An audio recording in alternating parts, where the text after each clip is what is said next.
शब्दांच्या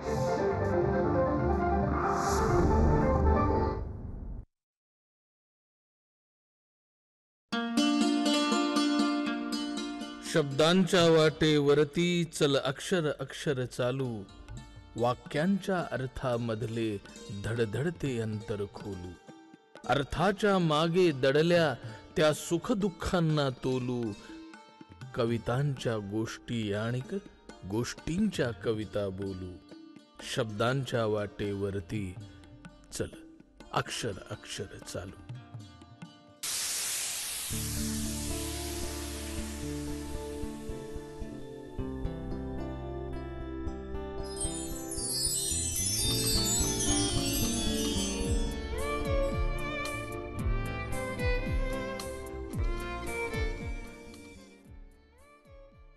नमस्कार. अक्षरांच्या वाटेवर या मालिकेच्या आजच्या भागामध्ये आपणा सगळ्यांचं सहर्ष स्वागत. करील मनोरंजन जो मुलांचे, जडेल नाते प्रभूशी तयाचे असे म्हटलं जातं. पण आपल्याकडे बालसाहित्याकडे खरंच हवं तितकं लक्ष दिलं जातं का, यावर निश्चित प्रश्नचिन्ह उभं करताय.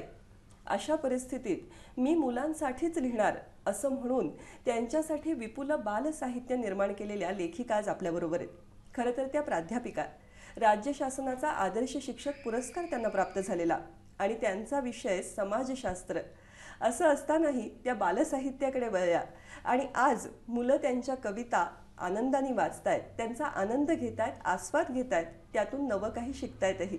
त्यांचा हा बालसाहित्यातला जो प्रवास आहे तो त्यांच्याकडूनच जाणून घेऊया. भेटूया बालसाहित्यिका आणि प्राध्यापिका लीला शिंदे यांना. नमस्कार. नमस्कार. कार्यक्रमात तुमचं मनपूर्वक स्वागत. खूप गोष्टी जाणून घ्यायच्यात तुमच्याकडून, खूप उत्सुकता आहे. पण सुरुवात आपण एखाद्या बालकवितेने करूया का? चालेल. एक कविता, बालकविता आपल्यासमोर सादर करते. अगदी लहान मुलांना आणि मोठ्यांना न सुटणारं गणित आहे ते आपण कसं सोडवलं बघा. हे गणिताचं कोडं हे या कवितेमध्ये सादर केलेलं आहे. कसं बरं कुठे हरवलं गणिताचं पुस्तक, कसं बरं कुठे हरवलं गणिताचं पुस्तक, चिन्ह आणि अंकांनी आधीच गरगरतं मस्तक, चिन्ह आणि अंकांनी आधीच गरगरतं मस्तक. ताई आणि दादा म्हणतो नाटकं ह्याची फार, ताई आणि दादा म्हणतो नाटकं ह्याची फार, गाढव मूर्ख दीड शहाणा हातचे घेतात चार. नसते कधी आधी कुणे, स्वतः मात्र उंटावरचे शहाणे, असं कसं हरवतं राजा नेहमी गणिताचं बाळ, असं कसं हरवतं राजा नेहमीच गणिताचं बाळ. थोडं रागून थोडं मिश्किल आई करते माफ, थोडं रागून थोडं मिश्किल आई करते माफ. गोळा बेरजेचं गणित फक्त तिलाच कसं जमतं, गोळा बेरजेचं गणित फक्त तिलाच कसं जमतं, मनातलं माझं कसं बरं तिला कळतं, मनातलं माझं कसं बरं कळतं. खरं सांगू बाबांचं तर एकूणच गणित कच्चं, खरं सांगू बाबांचं तर एकूणच गणित कच्चं, पण सांगायचं कुणी आवाज बसतो गच्च, पण सांगायचं कुणी आवाज बसतो गच्च. त्यांना फक्त येते वजाबाकी, त्यांना फक्त येते वजाबाकी, शेवटी नुसतं उरतं शून्य बाकी, शेवटी नुसतं उरतं शून्य बाकी. असं हे घराघरातलं गणित आहे मला वाटतं. अगदी अगदी. कारण ही सगळे नातेसंबंध ज्या पद्धतीचे आहेत, भावंडांशी असणारं नातं असेल, त्यांची चेष्टा मस्करी असेल, आईचं समजून घेणं असेल, आणि हे किती सोप्या शब्दात तुम्ही मांडलं आहे या ठिकाणी. आपण बालकविता लिहावी, आणि खरं तर तुम्ही कविताच असं नाही, बालसाहित्याचे वेगवेगळे प्रकार हाताळत, तर मुलांसाठी लिहावं असं का वाटलं तुम्हाला? त्याचं असं आहे बघा, सुरुवातीला आमच्या मराठवाड्यामध्ये सेलूला अखिल भारतीय साहित्य संमेलन होतं आणि त्यावेळी मी माझ्या मुलांच्या जडणघडणीची म्हणजे तो काळ होता. आणि मग आपल्याकडे महाराष्ट्रात तर उत्तम आणि वैभवशाली अशी परंपरा आहे बालसाहित्याची. कविश्रेष्ठ विंदा करंदीकर, शांताबाई शेळके, मंगेश पाडगावकर, इंदिरा संत, त्यांच्या कविता मी मुलांना वाचून दाखवायचे. आणि मग ते वाचून दाखवत मला इतका म्हणजे ते तर अगदी आनंदी व्हायचे, पण मला देखील आनंद मिळायचा. आणि मला असं वाटायचं की आपण वाचून तर दाखवतो, पण आपणही हरकत नाही करायला. म्हणून मी एक कविता 4-5 लिहिल्या. आणि आमच्याकडे जे सेलूला बाल साहित्य संमेलन होतं त्या दरम्यान महावीर जोंधळे हे अध्यक्ष झाले होते. तर ते म्हणे की ताई तुमच्या आपण कविता छापूयात. मी विचारून बघतोय. आमच्या औरंगाबादचे साकेत प्रकाशन जे आहे त्यांनी सांगितलं की असे असं कविता लिहिलेल्या आहेत लीलाताईंनी, मग आपण त्याचं पुस्तक ह्या निमित्ताने काढायचं का. तर त्यांनी देखील होकार दिला. आणि त्या पुस्तकाचं मुखपृष्ठ त्या काळी तो नवोदित होता चित्रकार, पण आजचा आघाडीचा चित्रकार आहे विकास जोशी म्हणून. इतकं सुंदर त्यांनी चित्र काढलं. आणि मग त्या पुस्तकाचं प्रकाशन सेलूमध्ये यदुनाथजी थत्ते यांच्या हस्ते झालं. आणि यदुनाथजी थत्त्यांनी मला इतका छान आशीर्वाद दिला की लीलाताई तुम्ही इतकं छान म्हणजे या पुस्तकाचं अंतरंग आणि बहिरंग देखील इतकं सुंदर आहे आणि यापुढे तुम्ही लिहित राहायचं. त्यांनी तो आशीर्वाद दिला. त्याच्यानंतर आमच्या औरंगाबादचे ग्रामीण कथाकार रारम बोराडे सर म्हणाले की तुझे हे कविता आहेत पण त्या कथात्मक आहेत, तर तू कथा पण छान लिहू शकशील. मला इतका हुरूप आला की नाही, मग तेव्हापासून मी लिहायला सुरुवात केली. आणि जमलंच असं नाही आहे, पण मी माझ्या परीने लिहिते. आणि योगायोगाने मला अति दर्जेदार असे प्रकाशकही मिळत गेले. आणि दर्जेदार प्रकाशकांसोबत मला माझ्या सगळ्या पुस्तकांना अगदी महाराष्ट्रातले नामवंत चित्रकार जे ते देखील मला मिळाले. अगदी चंद्रमोहन कुलकर्णी, ल म कडू आहेत, नंतर विकास जोशी मी तुम्हाला सांगितलं, नंतर सतीश भावसार आहेत. सुंदर चित्र अगदी काढली त्यांनी. माधव वझे आहेत, त्याने देखील इतकं सुंदर. आता काही पुस्तक आता नवीनच आमचं जे आलेले आहेत त्याचे देखील इतकं सुंदर पुंडलिक वझे यांनी चित्र काढलेली आहेत. आणि ती इतकी तरल आहेत, बालकांच्या मनामध्ये रुंजी घालणारी ही चित्र. आणि असं मला वाटतं की लेखनाबरोबर चित्र जर अनुरूप असतील आणि तरल असतील तर ते पुस्तक मुलांना भावतंच. नक्कीच असं नक्कीच. मला वाटतं म्हणजे मुळात तुम्ही या साहित्याकडे एक पालक म्हणून आधी पाहिलं की कुठेतरी तुम्हाला माहिती होतं की मुलांच्या गरजा नेमक्या काय. हो. काय होतं की आमचं मराठवाडा जो आहे तो पूर्ण काही नागरी भाग म्हणून नाही आहे. त्यामध्ये आपल्याला रर्बन असं म्हणतात की ग्रामीण जास्त आहे. तर मग अशा मुलांसाठी खरं इथे ना चांगल्या वाचनाची खूप तहान आहे. तशा पद्धतीचं त्या मुलांसाठी आपण लेखन करावं असं मला मनापासून वाटू लागलं. आणि मी प्रयत्न करू लागले. अर्थात काय होतं की लेखन तर होतं आपलं, पण ते लेखन मी माझं लेखन चांगलंच आहे असं म्हणणार तसं मी नाही केलं. मी समीक्षा जी आहे, बाल साहित्य समीक्षा जी आहे ती इथे आजही दिसून येत नाही. खरं म्हणजे कुठलीही समीक्षा जी होते ती त्या व्यक्तीशी संबंधित नसते, ती त्या साहित्य कृतीशी संबंधित असते. आणि म्हणून जर समीक्षा सापेक्षपणे केली गेली तर त्या साहित्याचं भविष्य उज्ज्वल असतं. ते नेमकं झालं नाही. आपल्याकडे काय आपण व्यक्तिगत पातळीवरच हा विचार करतो. खरं म्हणजे कुठलीही कलाकृती एकदा जेव्हा तुम्ही प्रकाशित करता तेव्हा ती तुमची म्हणून राहत नाही, ती मुलांची होते. मी असे ह्या पद्धतीने बघते. पण त्याची समीक्षा व्हायला पाहिजे. काय नेमकं आपण लिहितो आहोत, योग्य आहे का अयोग्य आहे. आणि अयोग्य असेल तर ती फसवणूक आहे बालकांची. आणि बालमन हे इतकं तरल असतं, त्यांच्या मनामध्ये भावविश्वात त्यांच्या कुठले विषय आहेत ते आपण जाणून घ्यायला पाहिजे. त्यांची भाषा ही अभिप्रेत असलेली बालकांना अभिप्रेत असलेली भाषा ती आपण समजून घ्यायला पाहिजे. त्या भावविश्वामध्ये इतके अद्भुत अशा स्वरूपाचं असतं ते भावविश्व, आणि काय काय घडत असतं ते मोठ्यांना कळणं फार अवघड आहे. ते समजून घेणं फार, म्हणजे तेवढ्याच तरलतेने त्यांचं जे भावविश्व तरल आहे तेवढ्याच तरलतेने जो लिहिणार आहे त्याने देखील समजून घ्यायला पाहिजे. तरच आपण त्या पद्धतीने थोडंफार लिहू शकतो. तेवढं तर पूर्णतः बाल मनोविश्वास 100% आपण प्रवेश करू शकत नाही. बालकांच्या भावविश्वामध्ये जे मोठ्यांना असं वाटतं की हे असं चुकीचं आहे, असं होऊ नये, तसं करू नये, पण लहान बालकांना वाटतं, हा प्रश्नच वाटतो, असं का बरं म्हणतात, काय चुकलं माझं. आणि त्यांना हेच कळत नाही की आपल्याला काय बरं रागवलं जातं, काय बरं शिक्षा केली जाते.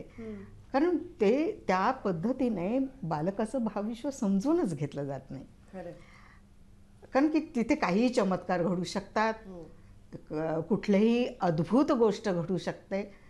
आता एक माझ्या कवितेमध्ये असं आहे की ती मुलगी इतकी छान रमलेली आहे, घराच्या भिंतीवर इतकं सुंदर ती चित्र काढते, आणि ते चित्र म्हणजे पूर्ण भिंतभरच काढावं लागतं कारण की जंगल दाखवायचं आहे तिला.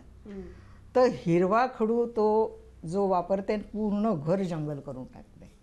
आणि मग त्या जंगलामध्ये आपण कसं गेलो, मग एक लांब काडी म्हणजे रेघ जी आहे ते म्हणजे बाबा, त्याच्यानंतर छोटी रेघ जी आहे ती मी आई आहे, मी, आणि आई मात्र आलीच नाही कारण तिला वाघाची भीती वाटते. पण मी तिला सांगितलं, अगं मी आहे ना, तू कशाला भीते. आणि इतकं इतकं अगदी मग्न होऊन ते चित्र काढते. आणि तिला नंतर आई बघते अशी रागारागात येऊन अशी रट्टा देते तिला पाठीत, आणि हिला कळतच नाही का हे काय केलं मी ते इतकं छान चित्र काढले आणि मला का असा रट्टा मिळाला. आणि तिचा सगळा भ्रमनिरास होतो, तिला इतकं वाईट वाटतं. असं हे प्रत्यक्ष घडतं प्रत्येक घराघरामध्ये. खरं म्हणजे बालकाला जे वाटतं ते करू द्यायला पाहिजे. खरं तर स्वातंत्र्याची मुलांनी टाळ्या वाजवल्या असतील या वाक्यासाठी. आणि खरं म्हणजे ना, आपण लोकशाही राष्ट्रात राहतो, पण लोकशाही राजकारणापुरतीच आहे की काय असं मला वाटतं. आणि घरात तर अजिबात मुलंशाही नाही. हो, आणि बालकांना तर स्वातंत्र्य द्यायलाच पाहिजे. त्याच्याशिवाय शिकणार कसं होते. स्वतः जितकं तुम्ही स्वातंत्र्य द्याल तेवढा तो निर्भय होईल, आणि तेवढं तो काहीतरी नवनवीन निर्माण करेल. तर ही जी कविता आहे तुम्हाला वाचून दाखवते, मग तिला किती वाईट वाटतं, हे काय मी तर काही केलंच नाही, आईने मला काय धपाटा मारला. हिरव्या खडूनं मारल्या रेघा, हिरव्या खडूनं मारल्या रेघा, चिंगी म्हणते हिरवगार जंगल बघा. चिंगी म्हणते हिरवगार जंगल बघा, रंग निळे पिवळे मखमली जांभळे. चिंगी म्हणते हे फुलपाखराचे मळे. रंग निळे पिवळे मखमली जांभळे, चिंगी म्हणते हे फुलपाखराचे मळे. एवढा मोठा हत्ती कसा मी काढू, संपून जाईन ना काळा खडू. काळे पिवळे पट्टे हा आहे वाघोबा, काळे पिवळे पट्टे हा आहे वाघोबा, त्याची चित्र काढायची भीती वाटते बुवा. ही मोठी रेघ म्हणजे माझे बाबा, ही छोटी रेघ मी लाडोबा. आई भित्री भागोबाई म्हणून या चित्रात नाही. म्हणते मी तिला मी आहे ना, मग घाबरायचं नाही. म्हणते मी तिला मी आहे ना, मग घाबरायचं नाही. काय खरडलंस हे भिंतीवर, आईने दिले रट्टे 4. काय खरडलंस हे भिंतीवर, आईने दिले रट्टे 4. चित्रकार चिंगीचं विरून गेलं स्वप्न पार. चित्रकार चिंगीचं विरून गेलं स्वप्न पार. हा एकंदरीत असा प्रकार प्रत्येक घरामध्ये घडतो. अगदी अगदी. पण मला तेच विचारावं असं वाटतं की मुलांचं साहित्य म्हणजे आपल्याला मोठ्यांना आणि खास करून पालकांना वाटत असतं की उपदेशाचे 4 डोस पाजले म्हणजे एक बरं होऊन जाईल, आणि त्याच वेळेस म्हणजे मनोरंजनही हवं, प्रबोधनही हवं. तर हा मेळ तुम्ही कसा साधता किंवा याकडे कसं बघता? मी याकडे असं बघते की खरं म्हणजे आपल्याला असं वाटतं की म्हणजे लेखकालाही आणि पालकालाही की शिक्षकांना देखील आपण ह्या मुलांना घडवतो आणि आपण त्यांच्यावर संस्कार करायला पाहिजे, हे असं नाहीच. मुलांकडनंच शिकण्यासारखं इतकं आहे की नाही. एक छोटंसंच उदाहरण तुम्हाला सांगते की आपण आपल्या मुलाला काही कारणाने रागवलो तर ते आपल्याशी कट्टी मी नाही बोलणार आणि रागाने फुरकंटून कुठेतरी कोपऱ्यात जाऊन बसतो, मी बोलणारच नाही तुझ्याशी असं म्हणून ते जातं बाहेर. आणि बाहेर गेल्यानंतर सवंगड्यांसोबत इतकं धूम खेळू लागतं, इतकं मशगूल असतं ते खेळण्यामध्ये.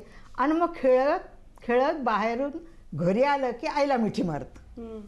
मग आता हे कोणाकडनं शिकण्यासारखं आहे बरं, की तुम्ही राग आलेला किती सहज त्याचा दिला आणि मिठीत घ्यावा. आईला त्याने मिठीत घेतलं, ज्या आईने आपल्याला रागवलं त्या आईला त्याने मिठीत घेतलं आणि पप्पी घेतली. मग आपण असा मोठे कधी राग विसरतो का? मग कोण शिकवतं बरं सांगा? लहान मुलं आपल्याला इतकं शिकवत असतात, पण आपण मोठे जो अहम आहे ना तो आपण विसरायला तयार होत नाही. त्याच्यामुळे प्रबोधन वगैरे साहित्यातून तर सहज प्रबोधन होत असेल तर ठीक आहे, बरोबर. जाणून बुजून केलं तर मुलं असं फेकून देतात, त्यांना सगळं माहिती. बऱ्याचशा गोष्टी कळतात मुलांना, जास्त कळतात, जे आपल्याला कळत नाही ते कळतात. मला याला जोडून विचारायचं की मुलांचा प्रतिसाद तुमच्या कवितांना याविषयीचं काही सांगा ना, म्हणजे एखादी आठवण म्हणा, एखादा प्रसंग. हो, अलीकडे मी काय केलं होतं, मी रिटायर झाल्यानंतर मी ठरवलं की आपण ना, मला इतर शाळांमध्ये बोलवत होते पण मी मुद्दाम ठरवलं की आपण ZP स्कूलमध्ये जाऊयात. आणि मग मी जाऊ लागले शाळेमध्ये आणि त्यांना सांगितलं मी आल्यानंतर स्वागत अमुक तमुक तमुक नाही, मला तुमच्या मुलांशी संवाद साधायला, तुमच्या म्हणजे माझेच मुलं ती, मला त्यांच्याशी संवाद साधायचं, त्यांच्या मनामध्ये काय घडतंय, त्यांची काय अपेक्षा आहे, किती ते भुकेले. म्हणजे तसं जर पाहिलं तर वाचन हे जे आहे ते मनाची मशागत करत असतं, भावनांची पण मशागत करत असतं. आणि तिथे मी जेव्हा गेले ना तर मला असं जाणवलं की इतके उत्कटतेने वाट बघत होते की त्यांना माझा धडा आहे, आनंदाचं झाड. आणि त्यांना सांगितलं बाईंनी की त्या बाई येणार आहेत आपल्याकडे, आनंदाचं झाड आहे ना, तुम्ही शिकलात ना तो धडा. त्या झाडाविषयी त्या म्हणाल्या की खूप खूप पक्षी त्या झाडावर येतात आणि मग त्यांचे रंग, त्यांचं दिसणं, त्यांचं आवाज, मधुर असा आवाज, त्यांच्या लकबी, ते त्यांनी पुस्तकात वाचलं होतं. आणि मी त्या शेवग्याच्या झाडाबद्दल असं अंधश्रद्धा पण आहे की आपल्या दारात लावू नये. तर मी गेले तिथे तर मला मुलांनी प्रश्न विचारले की बाई खरंच तुमच्या दारात शेवग्याचं झाड आहे का? म्हटलं हो. आणि हे एवढे पक्षी तुम्हाला सगळे रोज त्या झाडावर येतात का भेटायला? तर म्हटलं हो, रोज येतात मला भेटायला आणि मी पण भेटते. आणि ते म्हणाले की पण तुमच्या घरात भांडणं होतात का? म्हटलं का बरं? तशी तर रोज थोडीफार होतातच ना. पण कशामुळे तुम्ही असं विचारता? नाही नाही, शेवग्याचं झाड लावलं ना तर भांडणं होत असतात. तर मी म्हटलं की कुठलंही झाड हे कधी भांडण लावत नाही, झाड हे परोपकारी असतं, ते तुम्हाला देतच असतं.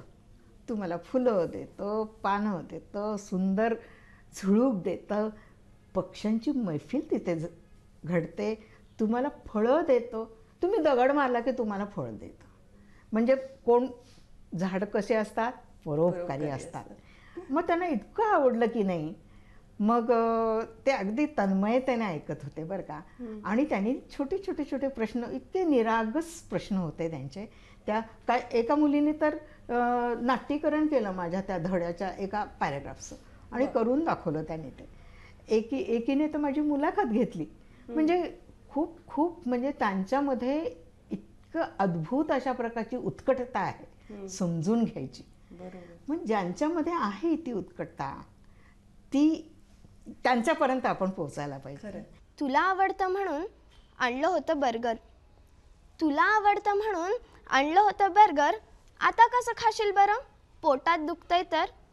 डोळे दुखण्याचं फसलं एकदा नाटक. डोळे दुखण्याचं फसलं एकदा नाटक. आई म्हणाली बंद करतो टी व्ही, नको ती कार्टून कटकट. एकदा खरंच दुखत होते पाय. एकदा अगदी खरंच दुखत होते पाय. आई म्हणाली जा खेळायला, मला तुझे नखरे कळत नाहीत काय. एकदा मी उगीचच खोटं म्हणालो, माझा दुखतो घसा. एकदा मी उगीचच खोटं म्हणालो, माझा दुखतो घसा. आईस्क्रीमचा बेत आईनं हाणून पाडला कसा. छापा काट्याची पैज नेहमीच आई जिंकते. छापा काट्याची पैज नेहमीच आई जिंकते. हारले रे म्हणत किती लाड करते. हारले रे म्हणत किती लाड करते. किती सुंदर सृष्टी सदैव राहो कृपातयाची. किती सुंदर सृष्टी सदैव राहो कृपातयाची.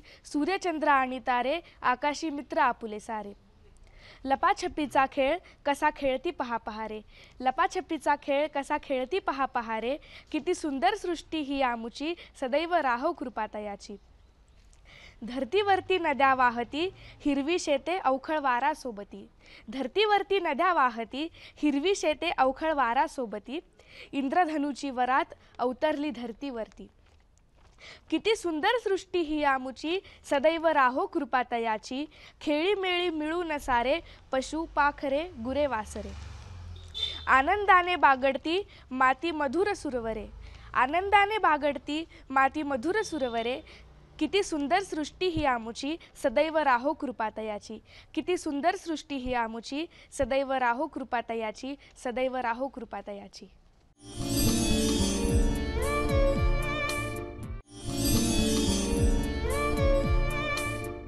विश्रांतीनंतर अक्षरांच्या वाटेवर या कार्यक्रमामध्ये पुन्हा एकदा सगळ्यांचं मनपूर्वक स्वागत. आज आपण गप्पा मारतो आहोत, मला वाटतं बालसाहित्यिका म्हणण्यापेक्षा मी म्हणेन बालमैत्रीण लीला शिंदे यांच्याशी. लीलाताई, आता तुम्ही जे सांगत होतात की मुलांशी आपण मैत्री केली आणि त्यांचं विश्व समजून घेतलं तर खरं तर आपल्याला आपलं पालकत्व सोपं होऊ शकतं किंवा आपण त्यांच्याकडून खूप काही समजून घेऊ शकतो. तुम्ही शिक्षिकाही आहात आणि एक साहित्यिका म्हणूनही मुलांच्या भावविश्वाकडे पाहता आहात. तर याचा एकतर मेळ तुम्ही कसा साधता? आणि मला आणखीन एक कुतूहल आहे की आपण जरी दिलं तरी आजची मुलं ज्यांच्यासमोर संगणक पण आहे, मोबाईल आहे आणि इतर अनेक व्यवधान आहेत, ती वाचतात का किंवा त्यांनी वाचावं म्हणून काय करावं?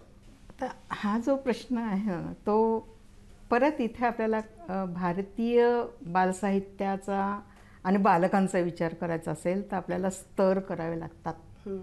आता आमच्या म्हणजे ग्रामीण भागामध्ये इकडच्या ऑनलाईन शाळांमध्ये मुलांना मोबाईल नव्हते. मग त्याच्यामुळे त्यांच्या शाळा झाल्या नाही. म्हणजे त्यांचा तो हा प्रश्नच नाही. शहरी भागातल्या मुलांचा मात्र आहे हा की ते सगळे तुमच्या आयपॅड नंतर सोशल मीडिया ह्यांच्या माध्यमातून त्यांचं मनोरंजन, आता त्याला मनोरंजन म्हणायचं का मला माहीत नाही, खरं मनोरंजन होतं का? मनोरंजनाने आनंद होत असतो. आनंद काय होतो हे आपण सांगू शकत नाही. पण ते म्हणजे स्विच ऑन केलं की जे दिसते ते बघणं म्हणजे आनंद नाही. पण ते चालतंय, त्यांना आवडतंय. पण मला अलीकडे असं दिसतं की हे जे सगळे टी व्ही चॅनल्सवर भारतीय कुठलाही रंग असलेला आपल्याला दिसत नाही. कुठलाही म्हणजे लहान मुलांच्या विशेषतः त्याच्यामुळे मग मला असं जाणवतं की का बरं आपल्याकडे तर इतकी समृद्ध अशा प्रकारची बालसाहित्याची परंपरा आहे. ते जुने पण आपण जर कथा आणि प्राणीकथा किंवा जातक कथा ह्या जर घेतल्या आणि त्याच्या आधारावर जर आपण सुंदर अशा फिल्म्स तयार केल्या लहान मुलांसाठी किती चांगलं होईल. आता मालगुडी डेज तर अजूनही बघावीशी वाटतं. अगदी म्हणजे अजूनही म्हणजे असं म्हणूच नाही, अजूनही बघावीशीच वाटते. किंवा मला एक आणखी हायडी नावाची होती बघा, इतकी अप्रतिम होती. आता आपल्या इथे इतक्या हायड्या आहेत ग्रामीण भागामध्ये जा, कोणीतरी शेळी चारायला नेते, ते करून आल्यानंतर परत शाळेत जाते, आईला मदत करते. त्यातून आपल्याला कितीतरी वेगळ्या पद्धतीने फिल्म्स तयार करता येतात की ज्या स्वतः स्वावलंबी मुली आहेत, तरी शिकण्याची जिद्द आहे, घरी मदत करतात आईवडिलांना पण, आणि गरिबीतही आनंदी राहतात. असं आपण चित्र आहे. तर आपल्याकडे म्हणजे एवढा स्कोप आहे, तरी लहान मुलांसाठी ज्या परीने करायला पाहिजे फिल्म्स तयार, त्या होत नाही. मग ते मग मुलं असं काहीतरी बघतात. बरोबर आहे, नक्कीच. आणि मग ते बघणं म्हणजे काही खरं मशागत जी आपण म्हणतो, म्हणजे बालकाचं खरं बालपण जे आहे किंवा बाल्य जे आहे ते हरवायला नको, ते कोमे जायला नको. कारण निसर्गाने इतकं भरभरून दिलं आहे बालकांना, निसर्गाने दिलंच आहे. ते सुप्त अवस्थेतलं जे आहे त्याला उमलण्यासाठी आपण वाट मोकळी करून द्यायची आहे आपल्याला फक्त. बरोबर. ते कशाने घडेल? तर उत्तम साहित्य लेखन व्हायला ते पाहिजे. घडणार आहे. ते कशाने घडेल? तर आईवडिलांच्या मार्गदर्शनाने. बऱ्याच वेळा काय होतं की पुस्तकं, मी माझ्या मुलाचं उदाहरण सांगते. तो जेव्हा लहान होता तेव्हा काही एवढी पुस्तकं नव्हती आणि सगळीच कवितेची, मी तर ती आणलीच होती, परंतु मी त्याला ना दर महिन्याला 200-300, तेव्हा पगारही फार कमी होते, पण मी 200-300-400 रुपयाची पुस्तकं घेऊन यायचे. लोकवाङ्मय गृहच होतं आमच्या इथे. तर त्याच्यामध्ये त्या डॉस्टोव्स्कीच्या कथा, नंतर चेकॉवच्या कथा, लिओ टॉल्स्टॉयच्या कथा, त्या छोट्या स्मॉल व्हर्जन्स ज्या आता लहान मुलांसाठी. माझ्या मुलाचं नाव देखील तेव्हा मी चेकॉवच ठेवलं होतं. आणि जे जुने लोक आहे अजूनही त्याला चेकॉवच म्हणतात. तर इतकं म्हणजे छान ते मी त्याला आणून द्यायचे आणि तो वाचायचा, आणि तो इतकं छान त्याचं वाचन म्हणजे प्रेरणा त्याच्यामध्ये आली की आज तो इंग्रजीत तर वाचतो, पण मराठी देखील तेवढंच. नक्कीच. म्हणजे थोडेसे कष्ट घेतले तर मुलं वाचतात. हिरवं हिरवं जंगल किती घनदाट, हिरवं हिरवं जंगल किती घनदाट, जंगलात आहे वाघोबाचा धाक. रातकिड्यांची किरकिर, कीटकांची झिणीझिणी, रातकिड्यांची किरकिर, कीटकांची झिणीझिणी, अंधारा सावल्या जणू झिपऱ्या चेटकिणी. चमचमती काजवे जणू चांदण्यांचे थवे, चमचमती काजवे जणू चांदण्यांचे थवे, झाडा फांद्यातूनी लुकलुकती मंद दिवे. हिरव्या दाट जंगलात औचित्य सळसळ, हिरव्या दाट जंगलात औचित्य सळसळ, दूर दरीत घुमे डरकाळी, दूर दरीत घुमे डरकाळी, काळ थांबला भिवून पळभर, काळ थांबला भिवून पळ. अरे माणसा माणसा कसा केला रे तू घात, दुथड्या नदी माऊलीचा सुना केला रे तू घाट. दुनियाभराची ती घाण टाकून या तिच्या पोटी, पचवावी तिनं किती माणसाची खोटी नीती. हिरवा कंच नदीकाठ झाला रे कसा रे भकास, नाही पक्षी आता गात सुनी सुरांची आरास. निळं नितळ ते पाणी मधाहुनी की गोड, काळं जांभळं पिवळं झालं विषारी रे कोड. दोन्ही हातांनी हे देणं नदी माऊलीचं वरदान, जपू चला रे मिळून सृष्टीचं हे नंदनवन, जपू चला रे मिळून सृष्टीचं हे नंदनवन. सिंह बसला खात केळी, शिकारीला रानात गेली शेळी. सिंह बसला खात केळी, शिकारीला रानात गेली शेळी. सुसरीचे तोंड करून चिमणी घासते दात पहा, चिमणी घासते दात पहा. उंदीर खातो लोण्याचा गोळा, उंदीर खातो लोण्याचा गोळा. बोकोबा मारतो उठाबशा सोडा, बोकोबा मारतो उठाबशा सोडा. हत्ती दिसतं गोरगोरा पान, हत्ती दिसतं गोरगोरा पान. मुंगीने त्याला नाव घातलं छान, मुंगीने त्याला नाव घातलं छान. आम्ही जेव्हा लहान होतो, आता हे असं म्हणावं लागतं बरं का, आम्ही जेव्हा लहान होतो एक तास असायचा शाळेत, वाचायचा तास, आणि त्याच्यामुळे एक प्रकारचा म्हणजे आत्मविश्वास यायचा, शब्द सामर्थ्य वाढायचं, उच्चार चांगले व्हायचे, आणि हळूहळू एकाग्रता पण व्हायची, आणि तो छान अगदी आपण काहीतरी करतो आहोत वेगळं आणि समजून घ्यायचं. तसं व्हायचं. म्हणून मी माझ्या त्या नातवासोबत हा प्रयोग केला.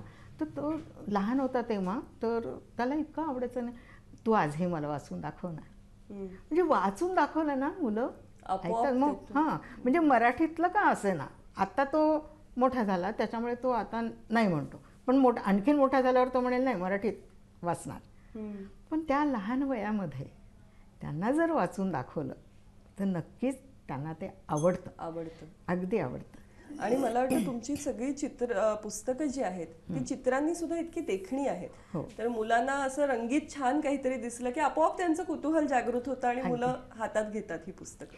चित्रांचं कसं आहे माहिती का, लेखन तुमचं चित्रमय शैली असेल तरीही चित्र ही अप्रतिम असायलाच पाहिजे. चित्र आणि लेखन हे परस्पर पूरक असायला. मला योगायोगाने इतके चांगले चित्रकार मिळाले ना, हे बघा की पुंडलिक वझेंची चित्र जी आहेत, म्हणजे ते उलट मला असं म्हणायचे की नाही तुम्ही तुमच्या कविता ह्या ज्या आहेत त्या फोकस व्हायला पाहिजे, माझी चित्र नाही. आणि तुमच्या कविता इतक्या चांगल्या आहेत की मी चांगले चित्र काढू शकतो. आणि मी असं म्हणायचे की नाही तुम्ही इतकी सुंदर चित्र काढता की ती मुलं अशी बघत असतात, चित्र मग कॉपी, चित्र कॉपी, हे म्हणजे चित्र पाहिजेच. आणि बऱ्याच वेळा काय होतं माहिती आहे का, प्रकाशक मंडळी जे आता हे सांगायलाही पाहिजेच कोणीतरी, का की पूर्वी कसा लेखक नंबर 1 टॉपवर असायचा, त्यालाच विचारलं जायचं की तुमचं पुस्तक, तुमची एक स्क्रिप्ट द्या आम्हाला. हां, पण आता सगळ्यात शेवटी हा लेखक झालेला आहे. कारण त्या जर बालसाहित्यासाठी बरं का, दुसरं बालसाहित्याचं आपण म्हटलं ना हे माझं स्क्रिप्ट आहे, जरा चित्र वगैरे, चित्र नाही. आणि जर चित्र काढली तर चित्रकार असा घेणार की त्या मुलांनी त्या चित्राकडे बघावं तरी ना. बरं, जे खास बाल साहित्यासाठी चित्र काढणारे खूप चांगले आपल्याकडे चित्रकार आहेत, त्यांना जर सांगितलं तर त्यांचे मानधन जास्त आहे. मग प्रकाशक म्हणतात की नाही आम्हाला परवडत नाही. मग इथे आता कोणाला आपण विचारायचं की कुठे हे दुष्टचक्र केव्हा थांबेल. तर मला जाणीवपूर्वक हे म्हणजे लक्षात आणून द्यायचं की सगळ्यांनी अंतर्मुख व्हायला पाहिजे. कोणी प्रकाशक, लेखकही, माझ्यासकट लेखक, चित्रकार, शासन, विशेषतः शिक्षण व्यवस्था आणि शिक्षक आणि पालक ह्या सगळ्यांनी अंतर्मुख व्हायला पाहिजे. अहो, बालसाहित्यातून आपलं मूल आणि त्या मुलाचं मूलपण जे पोरवय जे आहे ते इतकं सुंदर उमलत असतं. ते तुम्ही जर सुंदर असे पुस्तकं केल्या तर किती छान होईल बरं. आणि यातून उद्याचा वाचक घडणार आहे अगदी. आणि नुसताच वाचक नाही, उद्याचा आपला चांगला माणूस घडणार आहे, चांगला नागरिक घडणार आहे. मग एवढं आपण करू शकत नाही. इन्व्हेस्टमेंट म्हणून बघितलं पाहिजे खरं याकडे. आता म्हणजे आत्ताच्या भाषेमध्ये इन्व्हेस्टमेंट. पण माझं असं म्हणणं आहे की त्यांची भावनिक, त्यांची मानसिक, त्यांची बौद्धिक, त्यांचं माणूस म्हणून, म्हणजे आता आपण काय करतोय सध्या, शिक्षण क्षेत्र, राजकारण, समाजकारण आणि कुटुंब हे सगळे IQ ला फार महत्त्व देतात. EQ आणि SQ काही कुठेच नाही आहे. आणि तेच महत्वाचे आहेत ना. EQ म्हणजे इमोशनल कोशंट आणि SQ म्हणजे सामाजिक भाग.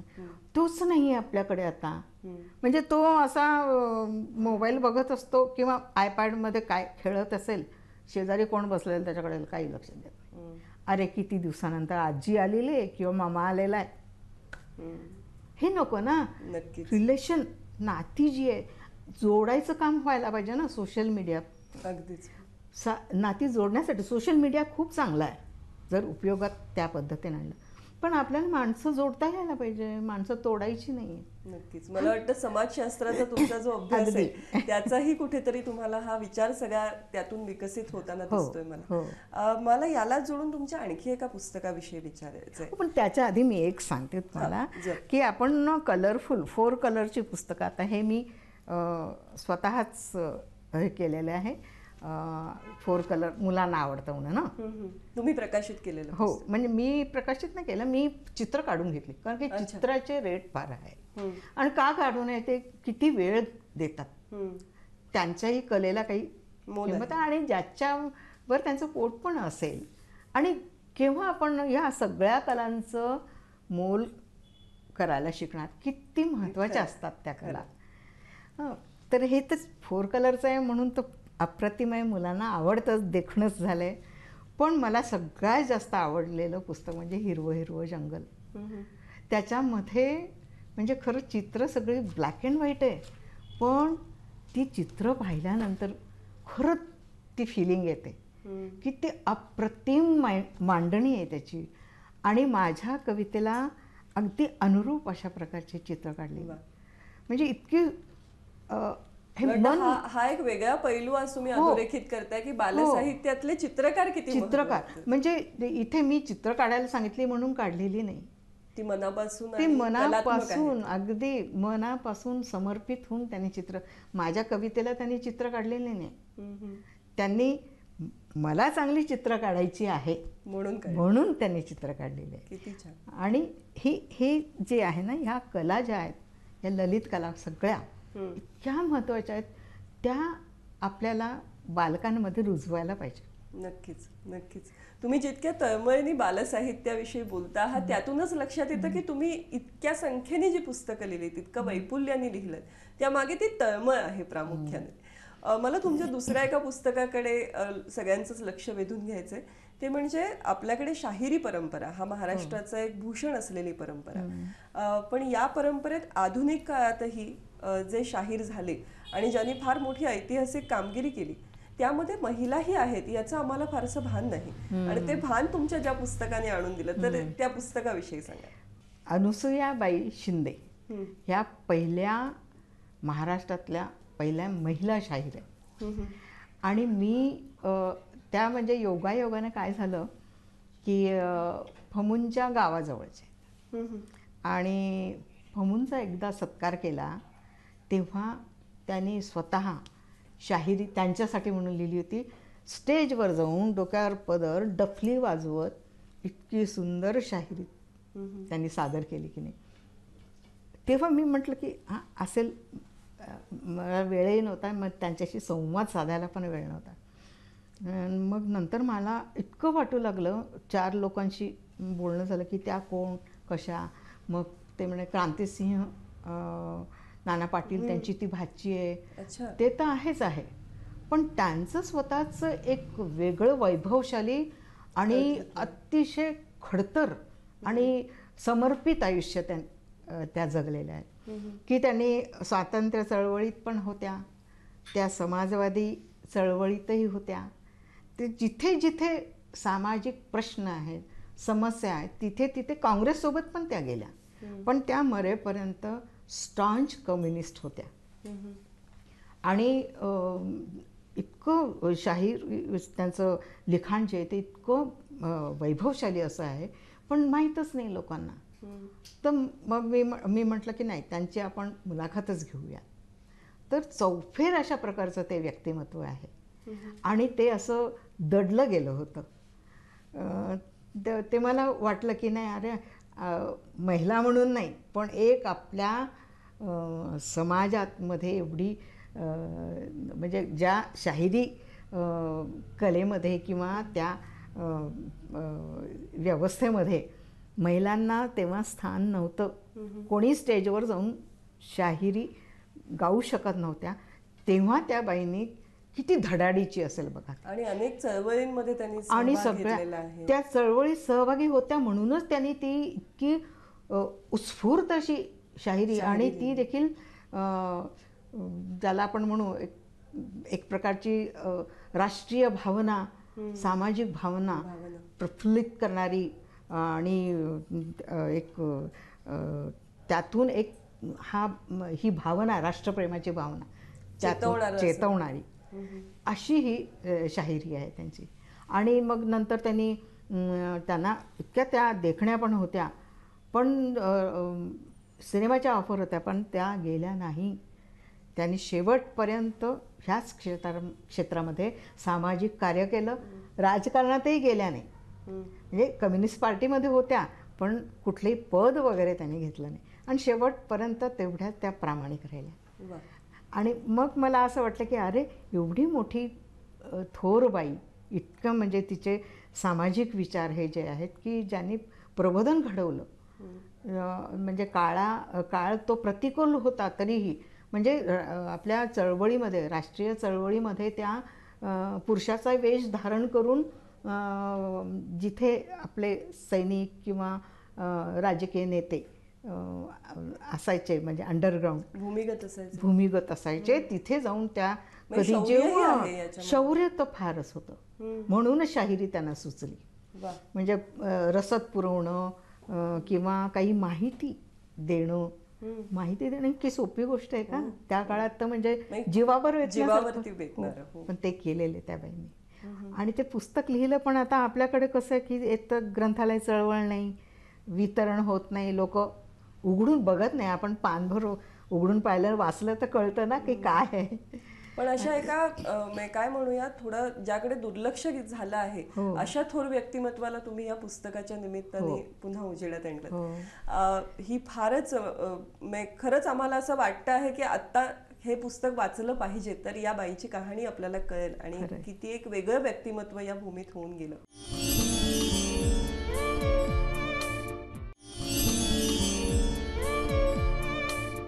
अक्षरांच्या वाटेवर या कार्यक्रमामध्ये विश्रांतीनंतर पुन्हा एकदा स्वागत. आपण गप्पा मारतोय लीलाताई शिंदे यांच्याशी. लीलाताई, फमू शिंदेंची पत्नी या मुळातच फमूंच्या नावाभोवती असलेलं वलय आणि त्यामुळे अशा एका कवीचा संसार सांभाळणं आणि त्यांची पत्नी असणं, या भूमिकेविषयी तुमच्या आयुष्यातल्या काय सांगा? संसार आतापर्यंत सांभाळता आले त्यांच्या शिवायचा, म्हणजे त्यांचा संसार म्हणजे ते पूर्ण हे विश्वच माझे घर होतं.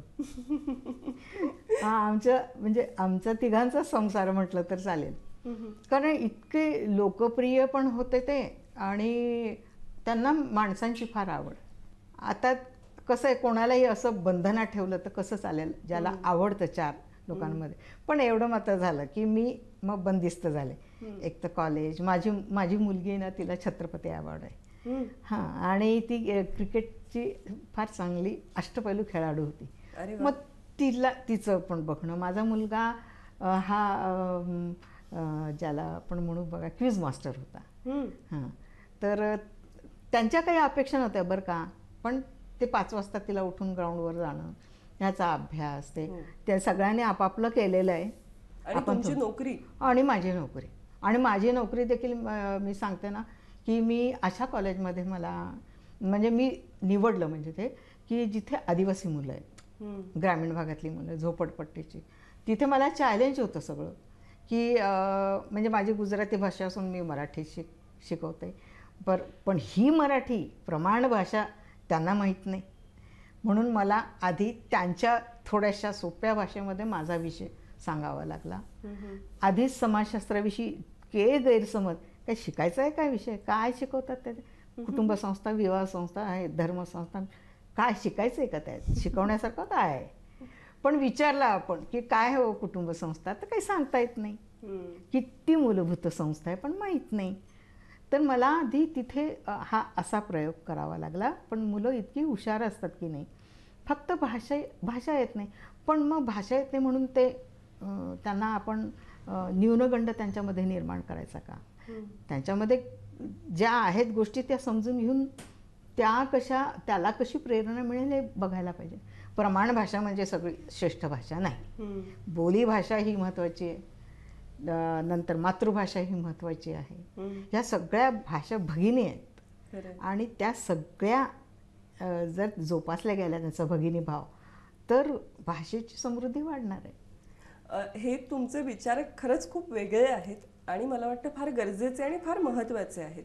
पण या विचारांना जी पार्श्वभूमी आहे ती तुमच्या बालपणाची आहे का? कारण मूळ तुमची मातृभाषा गुजराती, तुम्ही शिकलात मराठी वातावरणामध्ये, तर हे असं द्विभाषिकत्व किंवा बहुभाषिकत्व याचे फायदे खूप लवकर लक्षात आले तुमच्या?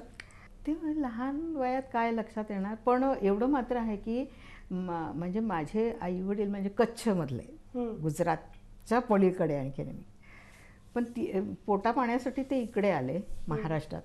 महाराष्ट्रामध्ये आल्यावर माझा जन्म इकडचाच, म्हणून मला सगळं तसं वातावरण मराठीच मिळालं. मराठी संस्कृती, मराठी भाषेचंच मला सगळं संस्कार माझ्यावर झाले आणि म्हणून मी छान मराठी. पण मग घरात गुजराती बोललं जायचं तर हां, कधी लहान वयात कधी गोंधळ उडाला का किंवा थोडं जड वाटलं का? नाही, माझ्या आईला मराठी यायचं नाही बरं का चांगलं. हो. हां, ते पण आम्ही मात्र मराठी चांगलं बोलायचं. हा, म्हणजे आई अभ्यास घेणार तर अभ्यास घेणार. आई पण एवढी शिकलेली नव्हती, पण तिला आम्हाला दुसरी तिसरीपर्यंत तिने अभ्यास घेतला. वाचून घ्यायची आमच्याकडनं. पण मराठी येत नसतानाही तुमचा हो, मराठीचा अभ्यास हो, त्या घ्यायच्या. वाचायला सांगायची ना ती. तिला यायचं नाही पण ती वाचायला सांगायची की वाचते की नाही, बरोबर. असं.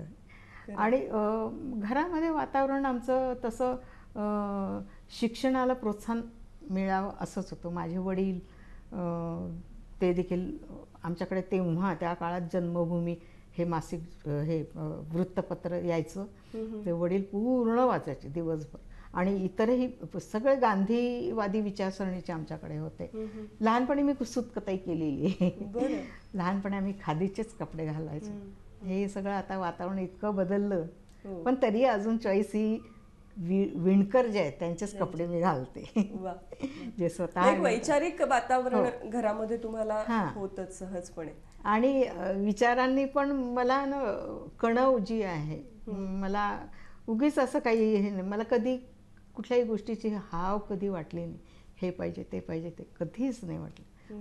म्हणजे हे कदाचित हे माझ्या घरातले संस्कार हे झालेले. नक्कीच. आणि पण इतक्या सहजपणे तुम्ही गुजराती वातावरणातून मराठी वातावरणात म्हणजे खऱ्या अर्थाने एका मराठी कुटुंबामध्ये सामावल्या गेलात. आणि आता तर मराठी साहित्य विश्वाचा भाग झाला.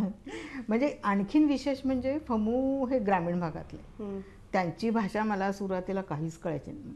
फमूंची नाही, त्यांच्या घरच्यांची.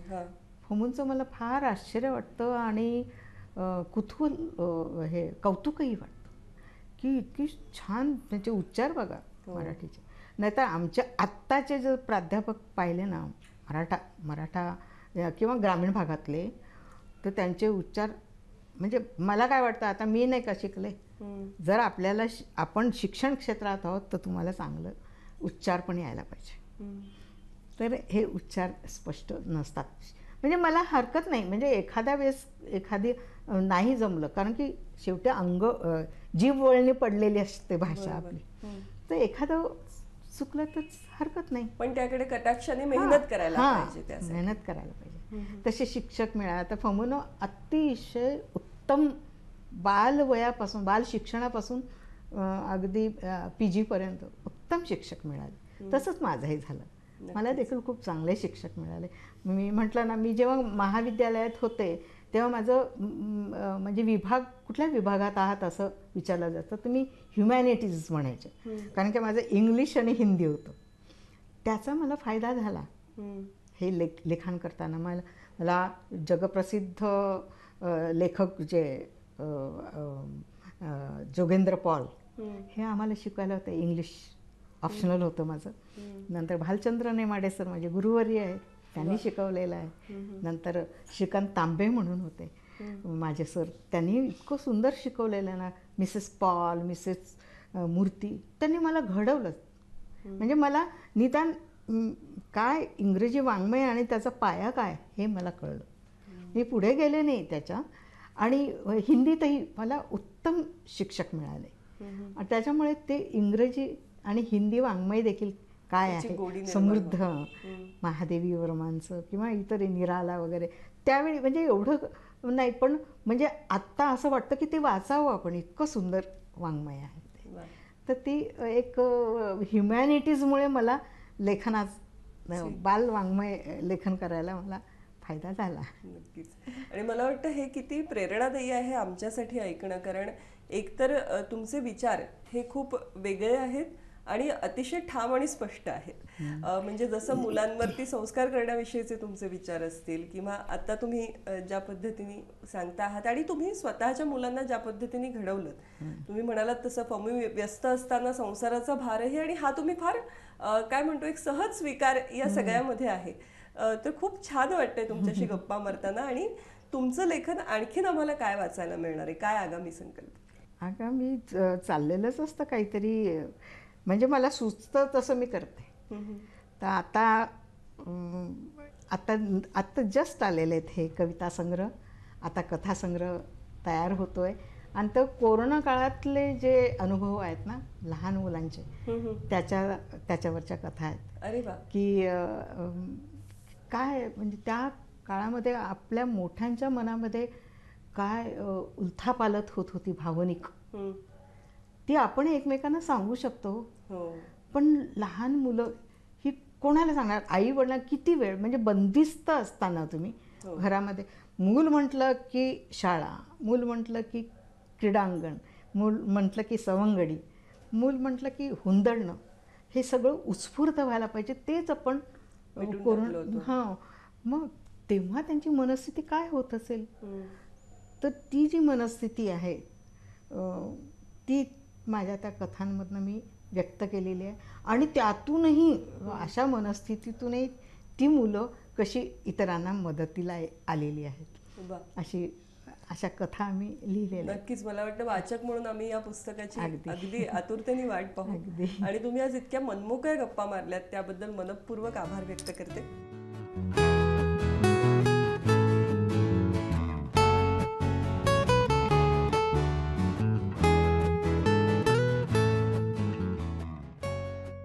बालसाहित्याकडे पाहण्याची, खरं तर एकंदर समाजाकडे पाहण्याची एक आगळीवेगळी दृष्टी नक्कीच मला वाटतं लीलाताईंशी झालेल्या या गप्पांमधून आपल्याला गवसली आहे. लहान मुलांमध्येही ग्रामीण भागातली मुलं ही वाचनासाठी किती आसुसलेली आहेत आणि त्यांच्या भावविश्वातलं कसदार लिखाण त्यांच्यापर्यंत कसं पोहोचायला हवं, ही गरज मला वाटतं या गप्पांमधून नक्कीच अधोरेखित झाली.